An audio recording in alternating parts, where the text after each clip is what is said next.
Avui parlem amb un home que parla clar com pocs, des de l'erudició. El seu últim exercici és una mirada a la història per saber de quins mals patim en matèria de trens, de carreteres, d'autopistes, d'aeroports, etc., en matèria d'infraestructures. I el resultat et deixa perplex. Avui parlem amb Jaume Bel, que és catedràtic d'Economia de la Universitat de Barcelona. Gràcies i benvingut una vegada més. Hola, un plaer, una vegada més. Senyor Bel, el secret de tot plegat és això que està a la mateixa portada, no? Una sínia. Una sínia... Amb això ja no cal llegir-se el llibre, perquè la metàfora és clara. Millor, si algunes pàgines de dins també les miren, però bàsicament la metàfora és clara. Una sínia, que és un estri molt comú a les Terres de l'Ebre, a la meva terra, és el que s'utilitza per regar, per treure aigua dels pous. I una sínia és un artefacte en el qual tot gira entorn a un punt, que és el centre.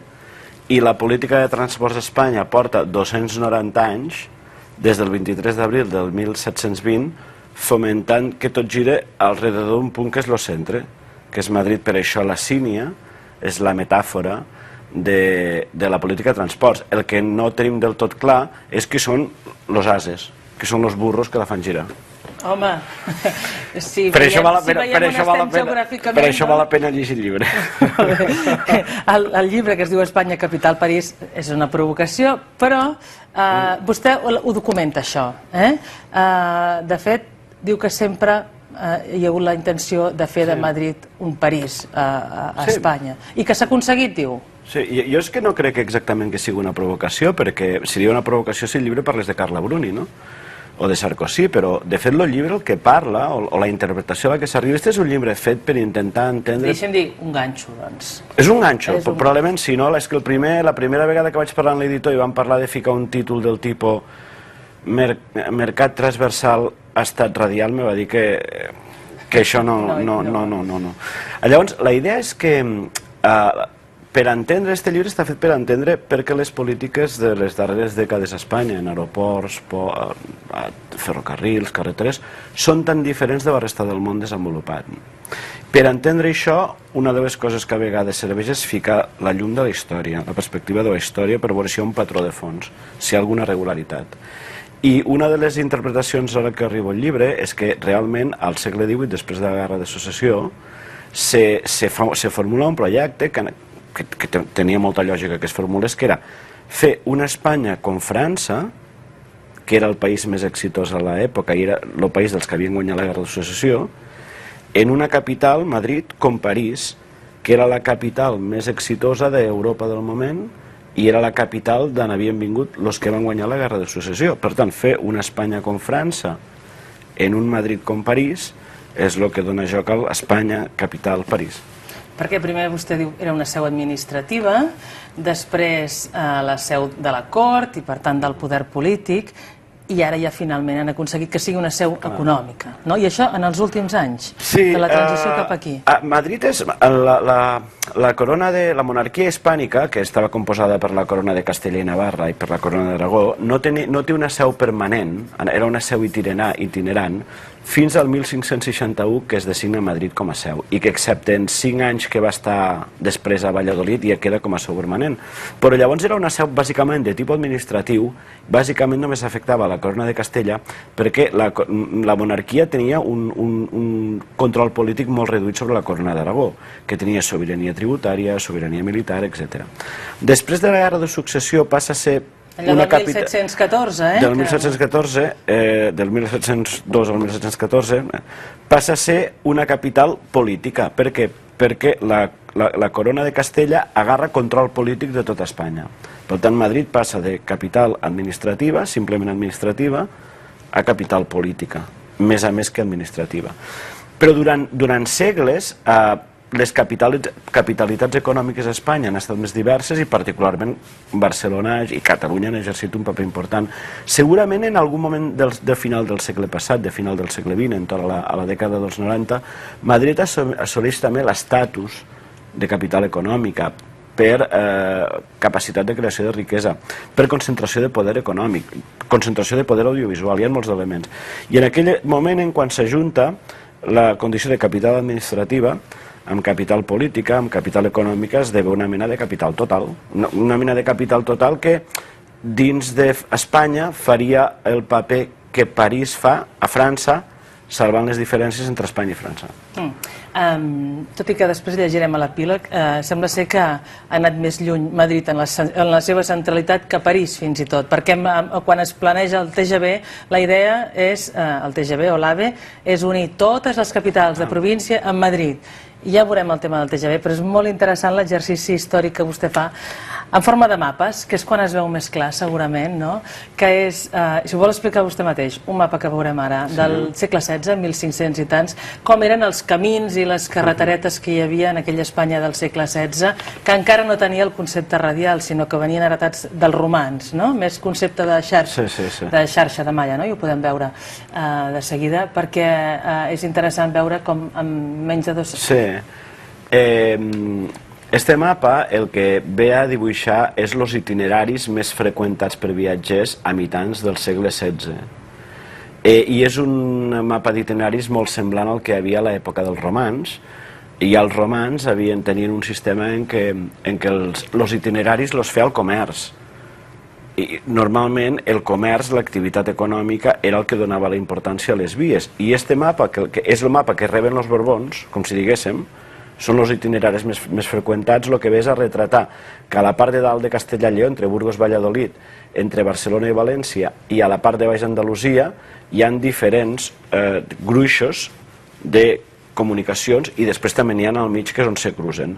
I aquest mapa és el mapa que rep la monarquia borbònica, que és com un enjam, en diferents itineraris suportats pel comerç. I després veiem el 1720... El 23 d'abril del 1720 se fa un reglament, i aquest reglament defineix una sèrie d'itineraris com a itineraris del rei, carreres del rei. Se deia carreres perquè anaven els carros de cavalls. I quina és la característica d'aquest nou mapa? La característica d'aquest nou mapa és que té bàsicament 8 carreres del rei, que després deriven a 6, ara ho farem el comentari, i aquestes carreres del rei no estan basades en el comerç, sinó estan basades en la decisió de Felip V per organitzar, a la ressemblança de l'administració francesa, com havia de ser les vies que havien d'enviar ordens als territoris i rebre informació dels territoris. Tot surt de Madrid. És el control polític. La carretera de Barcelona, la carretera de la Corunya, la carretera de Cádiz... El control polític necessita enviar ordres i rebre informació,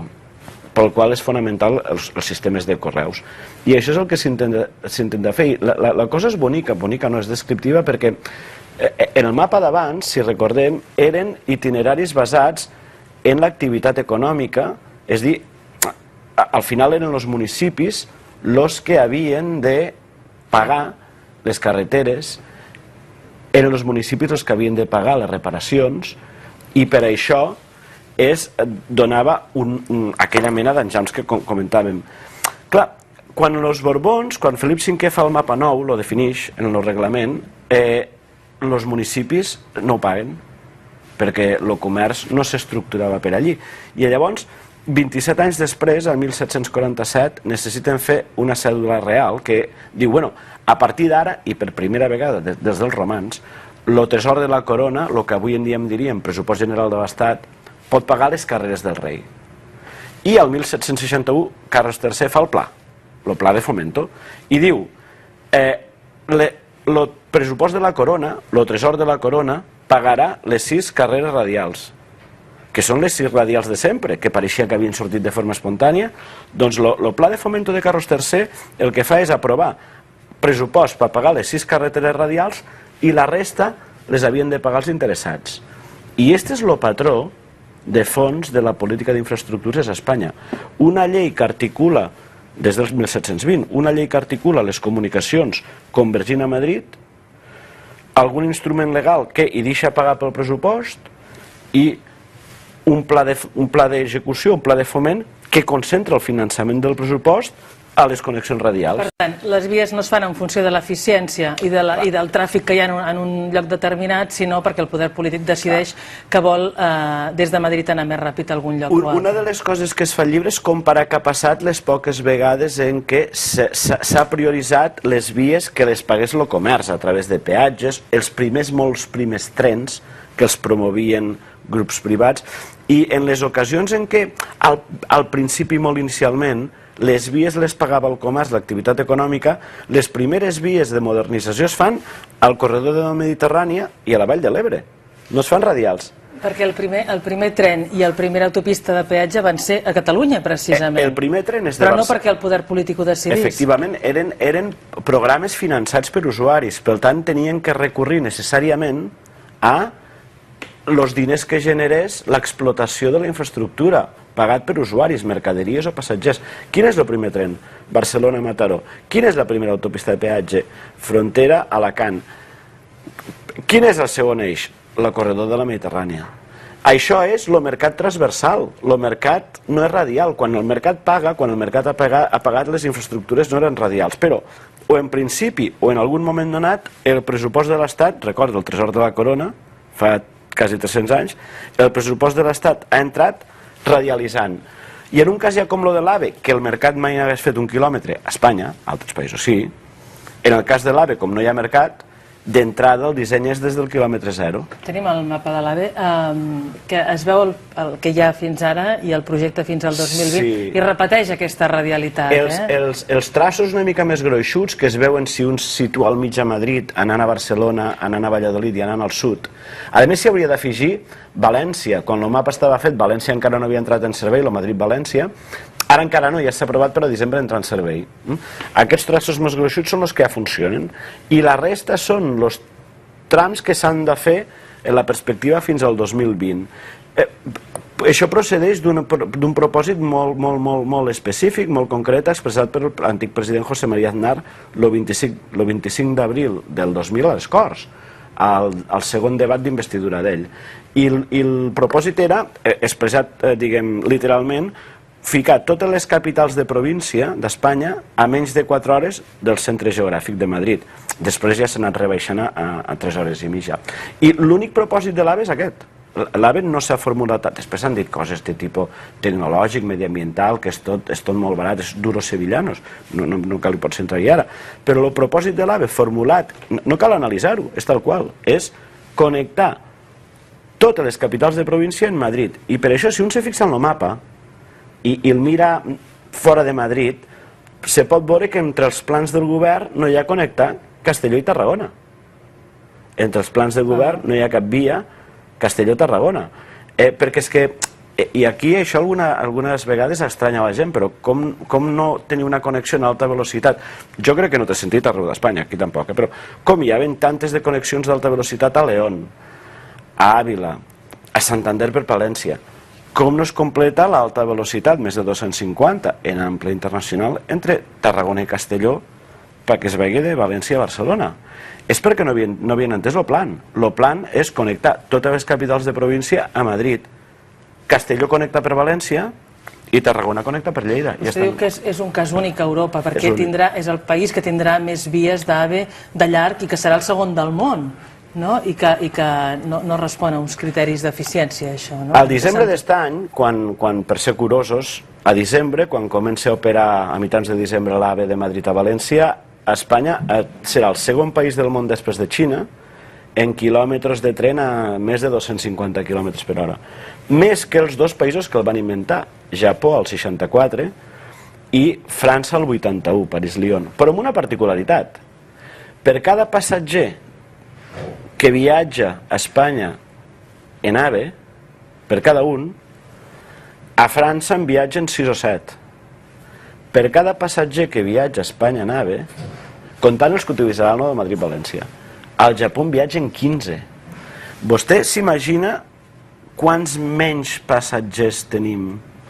Això sí, tenim la xarxa més llarga. És una política. A França, el govern mai ha previst, mai, que l'AVE tingui que arribar a totes les capitals de departament. A França fan política de transport, a Espanya s'ha estat fent política de construcció d'una nació. Hi ha vostè una cosa que li irrita, perquè va sortint en diverses ocasions, que és, i ho diu en aquesta pregunta, per què li diuen solidaritat, igualtat i eficiència quan es tracta només de control polític? I aquí està resumit també l'apartat dels aeroports, perquè també és un cas únic de control centralitzat quan a tot arreu, menys a Romania, crec que és, cada aeroport es gestiona ell mateix. Perquè jo crec que és molt sa pel debat públic i pel bon govern, que és, quan és A es digui A, quan es bé es digui bé, i sempre tenint en compte que en política hi ha moltes coses que no és del tot clarament A ni B, no? I en el cas concret de la solidaritat a Espanya s'ha estat utilitzant com una mena de mantra, com una mena d'oració, de prèdica, per justificar-ho tot. Perquè Espanya és un país que s'ha construït en un avís igualitarista molt gran i a tot arreu preocupa què fa el veí de davant, però no el que fa el veí de baix. Posi'm el cas de Guadalajara, que trobo molt simptomàtic. Però clar, llavors, se considera com inversions de solidaritat l'AVE que passa per damunt de Guadalajara, quan a Guadalajara l'AVE l'agarra aproximadament entre 15 i 20 passatgers cada dia. Però quan passa per damunt de Guadalajara se considera una inversió solidària. Però mira, li posaré un exemple més clar. Durant molts anys s'ha estat negant la individualització dels aeroports, la independització dels aeroports d'AENA, perquè es deia algú ha de pagar el dèficit dels aeroports petits. I quan a principis d'aquest any s'ha donat per fi, que havien estat 10 anys amagats sense donar-se, les dades aeroport per aeroport, hem sapigut que 2 de cada 3 euros que per AENA los perd a l'aeroport més petit i més pobre, el de Madrid. Clar, llavors, l'abús de la solidaritat, que és un argument molt efectiu com a prèdica, el que ha portat és a tapar polítiques no de solidaritat sinó de construcció nacional.